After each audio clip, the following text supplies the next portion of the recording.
नेपाली जनतालाई पनि अफिम खुवाएछन्। जनतालाई अफिम खुवाएर लट्ट परेपछि के को राष्ट्रिय स्वाधीनता, के को क्रान्ति, के को परिवर्तन केही गर्न परेन। अनि साम्राज्यवादीले मजाले चीनको साधन स्रोत आफ्नो कब्जामा पार्थे। यो पटक हाम्रो त्यो गल्तीका कारण हामीले निरन्तर स्कुलिङ गर्न नसक्दा नयाँ पुस्तालाई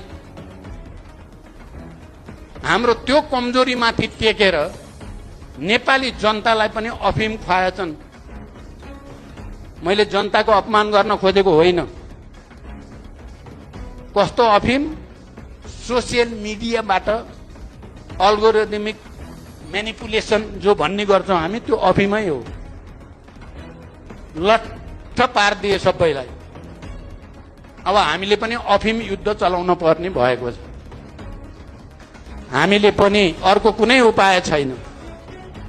जुन दिन अफिमको नशाबाट जसरी चिनिया जनता मुक्त भएपछि क्रान्ति अगाडि बढेको थियो, यहाँ पनि सोसियल मिडियाको अफिम